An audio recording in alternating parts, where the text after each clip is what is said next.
This is it right here. This is on that video that Saw a Nigga put up. Right above that is Baloo talking his shit. But anyway, go ahead and read that. This is Baloo. Shalom, brothers. Great video. The language could cease, in my opinion. That would draw many out to you. That's just my opinion. Nonetheless, I would love to do a phone video with you brothers ASAP. I know most people see me as a GMS destroyer as well as a gainsayer, but in just your video alone, imagine how many might consider leaving the GMS cult. Well, he's been doing that for the last couple of years, right? And the guys that left never got with you. They went back in the world. They're not doing anything. They're doing exactly what you're doing. Nothing. Okay? That's right.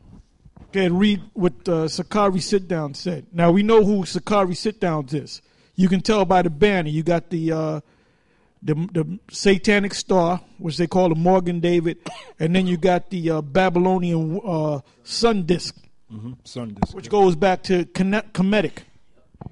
All right, it says, laugh out loud. First off, I stopped selling dope in 2011. Well, let's analyze that. He said he stopped selling dope in 2011. What year did you come into the truth? He said 2008. 2008. 2008, yeah. So between 2008, I don't know if you did it from 2008 to 2011 or 1 year, maybe you did it in 2009 or 2010.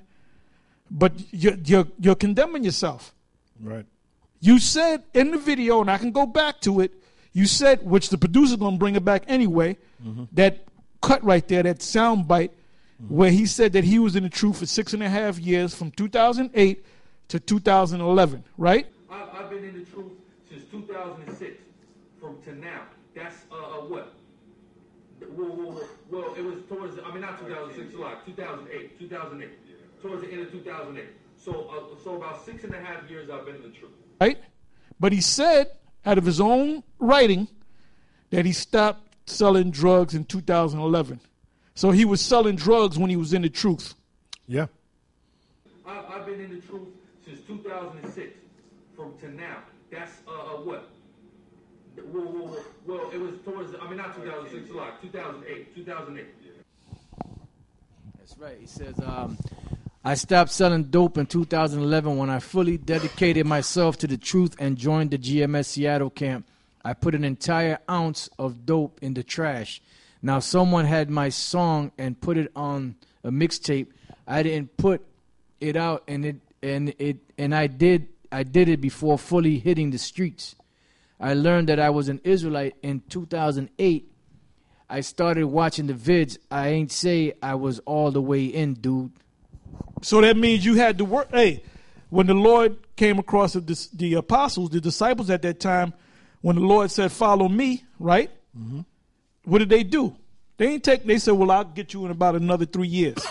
They went right in. So guess what? You were never in, man. You were never in. Yeah. You were never in. Yeah. So what Elder Ricard said was correct. You were not a part of the GMS circle. Even though we were getting, I talked to you and all that, man. Because you had that beef with Seattle, but then I heard that y'all kind of patched things up. So my hope was maybe you'll come into the circle. But I'm hearing this shit that I didn't know about you selling drugs and shit while you were so-called in the truth. You condemn yourself, man. That's it. We ain't putting words in your mouth. You condemn yourself. That's not a slander either. It's not a slander because you said it out of your own mouth. You know? You know, and that's why the scriptures say, let me see if I still have that scripture up in Matthew. Well, it's not a surprise to us because he likes to talk anyway.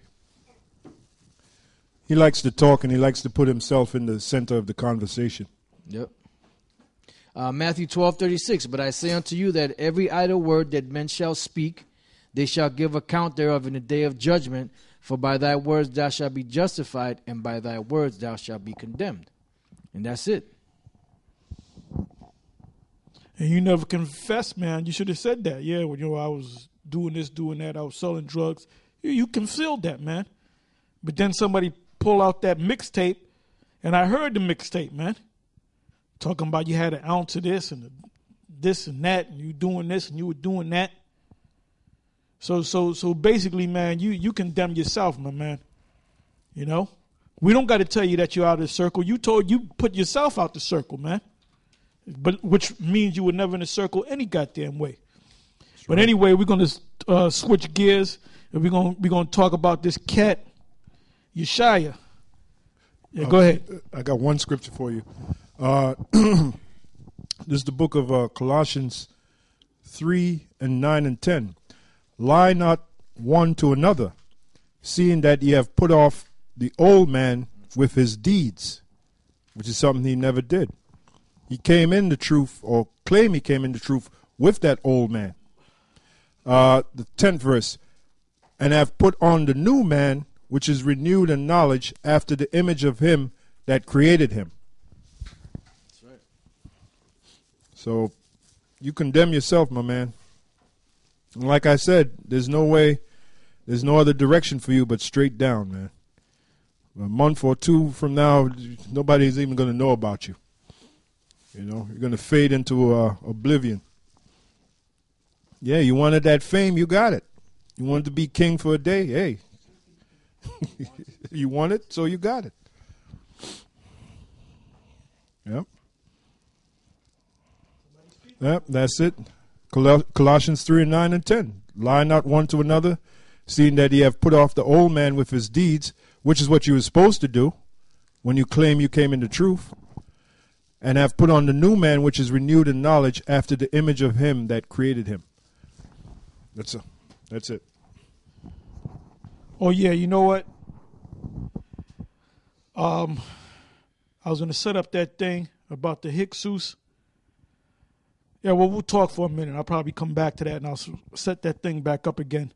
But like I said, Yeshaya was saying that, among other things, he had said that the Chinese and the Japanese are really Israelites.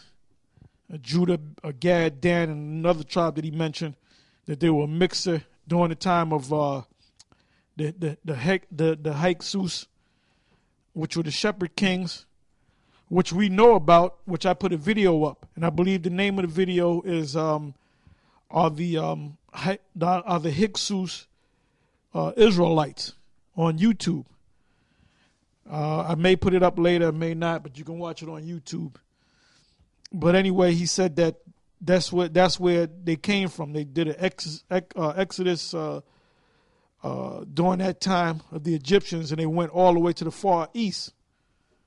Now, there's no evidence of that whatsoever. He didn't bring out the evidence on that. Now, I'll agree with him that you have so-called Chinese and Japanese that are actually Israelites, because we were scattered all over the place. We were scattered all over the planet Earth. So we're mingled among all of them. He made a statement about Bruce Lee being an Israelite. We've been saying that for years. We've been saying that for years, that Bruce Lee is an Israelite. We believe that Bruce Lee is an Israelite. You know? Yeah, that term, Hyksos, I believe it means shepherd kings. You know, the term Hyksos or Hyksos, that term means shepherd kings, all right? And that's what Israel was known for, you know, for keeping cattle. Just read this real quick. This is Genesis 46 and 31. It says, and Joseph said unto his brethren and unto his father's house, I will go up and show Pharaoh, and say unto him, my brethren and my father's house, which are in the land of Canaan, are come unto me. So this is Joseph speaking about his father Jacob, whose name was changed to Israel, and his brothers. It says, and the men are shepherds. He's speaking to Pharaoh. So he's telling, and the men are shepherds, for their trade hath been to feed cattle, and they have brought their flocks and their herds and all that they have. You know, so basically that's one of the proofs that proves that those Hyksos or those Hyksos were Israelites. You know? And this guy, Yeshaya, he was trying to bring in certain heresies and different doctrines into the old school, but he always kept getting shut down, you know, because he was trying to bring in that nonsense, you know. And then the Spirit had it, you know, to where High Priest Ariah kept shutting him down, You know, because what it was, he was trying to bring in different doctrines like hell and other stuff into the school, and the spirit wasn't having it. You know, he kept getting shut down. But now that he's out there on his own, he's trying to bring in that nonsense philosophy about hell and other madness that he teaches. You know, talking about that when you die, you know, you go to hell. First of all, hell is up in the heavens somewhere, and the first thing that happens is Satan turns you around and pops you. And I promise you won't like it. Yeah, he made a statement around about 24 minutes in.